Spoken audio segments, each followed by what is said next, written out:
नमस्कार साथियों, स्वागत है आप सभी का आपके अपने चैनल एमजेटी एजुकेशन में। साथियों, आज हम लोग बात करेंगे स्टैच्यू ऑफ इक्वलिटी। देख रहे हैं आप सभी लोग, बहुत ही इस समय चर्चा का विषय भी है। और स्टैच्यू ऑफ इक्वलिटी जो कि दुनिया की दूसरी सबसे ऊंची मूर्ति है।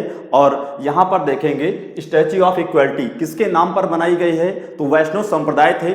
वैष्णव संप्रदाय श्री रामानुजाचार्य उनके मूर्ति का यहाँ पर अनावरण किया गया है। और इनके अनावरण में देखेंगे, क्योंकि इनका जन्म आज से लगभग 1000 साल पहले यानी कि 1017 ईस्वी में इनका जन्म हुआ था। और 2017 में इनके जन्म के 1000 साल पूरे हो रहे थे। उसी दौरान ये मतलब इसका निर्माण कार्य शुरू किया गया था। और 2016 में इसके निर्माण कार्य के नींव रख दी गई थी। तब से लेकर के आज यानी कि अब 2022 में जाकर के ये निर्माण कार्य पूरा हो चुका है। अब देखेंगे 120 किलो सोने से बनाई गई संत रामानुजाचार्य की मूर्ति।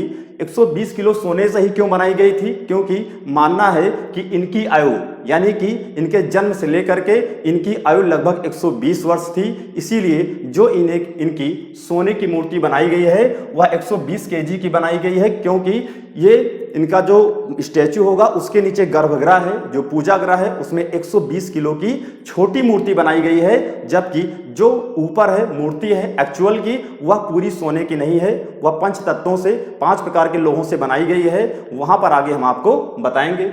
इसमें देखेंगे मूर्ति की लंबाई अगर बात करेंगे, कुल इसकी ऊंचाई 216 फीट है। लेकिन एक्चुअल जो मूर्ति की हाइट है, तो मूर्ति की हाइट की बात करेंगे तो 108 फीट है। जबकि जो इनका ये त्रिदंडम है, त्रिदंडम की हाइट 135 फीट है। और यहाँ पर स्टैच्यू ऑफ इक्वलिटी जिसकी ऊंचाई लगभग 216 फीट यानी कि आधी हाफ कर देंगे तो इनकी मूर्ति की ऊंचाई, और इसका डबल कर देंगे तो ये पूरी हाइट हो जाएगी यहाँ से यहाँ तक 216।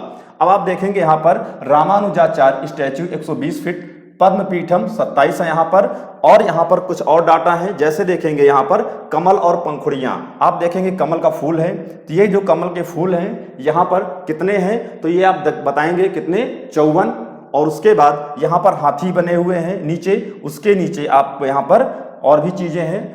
आगे देखेंगे मिट्टी की 14 मूर्तियां। तो मिट्टी की जो 14 मूर्तियां बनाई गई थी, क्यों बनाई गई थी?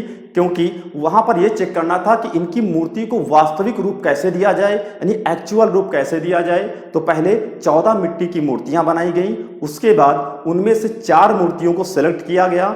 और जिन 4 मूर्तियों को सिलेक्ट किया गया था उनमें भी ये देखा गया, किसी मूर्ति की आंखें अच्छी थी तो किसी के पैर अच्छे थे तो किसी के हाथ अच्छे थे। मतलब जिस मूर्ति का जो सेगमेंट अच्छा था उस सेगमेंट को लेकर के असेंबल किया गया।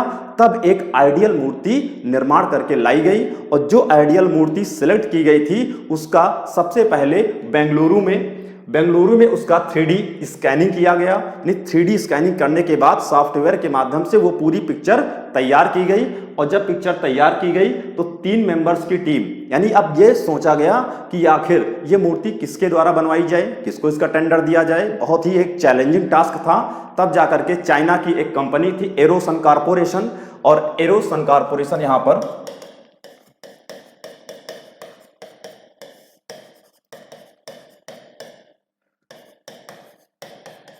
तो एरोसन कारपोरेशन ने इसका पूरा टेंडर लिया और उससे एग्रीमेंट हुआ। उसके बाद यानी यहाँ की 3 टीम गई थी चाइना, बात बनी एरोसन कारपोरेशन के साथ, और मूर्ति निर्माण का उसने टेंडर लिया। और निर्माण कार्य 2016 में प्रारंभ किया गया।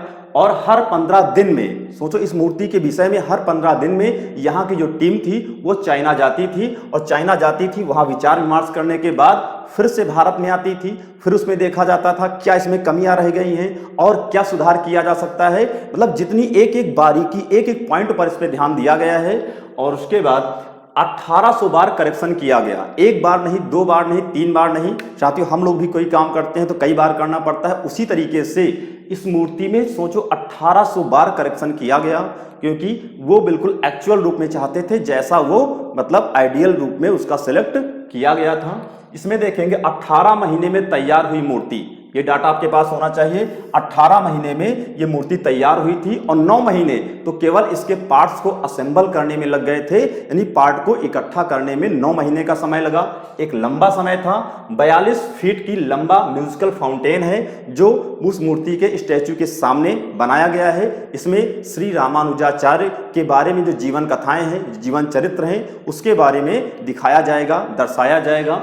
और चीनी कंपनी 20 साल की गारंटी ली है मूर्ति की कलर की, कि मूर्ति का कलर बिल्कुल नहीं जाएगा, यानी 20 साल तक इस मूर्ति के कलर में किसी प्रकार का कोई परिवर्तन नहीं होने वाला है। और साथ ही साथ ये भी लिया गया है कि इसकी वैलिडिटी यानी 2000 साल तक ये माना गया है कि मूर्ति में किसी प्रकार का कोई क्षतिग्रस्त नहीं होगा, जैसी है वैसी बनी रहेगी। कलर की बात है तो 20 साल तक इसका रंग जो किया गया है, कलर किया गया है, इसमें कोई परिवर्तन नहीं होगा। जबकि 2000 साल तक मूर्ति में किसी प्रकार का कोई परिवर्तन नहीं होगा, क्योंकि यह मूर्ति पंच तत्व यानी पंच लोहे से बनाई गई है। पंच लोहे कौन कौन से हैं? गोल्ड, सिल्वर, कॉपर, ब्रास और टाइटेनियम। इन तत्वों से या इन 5 तत्वों से इसका निर्माण किया गया है। और यह बताया गया है कि यह मूर्ति 2000 साल तक बिल्कुल खराब नहीं होगी, इसमें कोई परिवर्तन नहीं आएगा।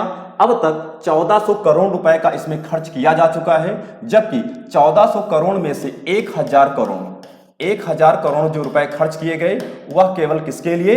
तो मूर्ति के ऊपर खर्च आए हैं। जबकि इसमें से कितना करोड़? तो भैया 400 करोड़ रुपए जो अन्य फाउंटेन है और भी जितना स्ट्रक्चर है उस स्ट्रक्चर में इसको खर्च किया गया है।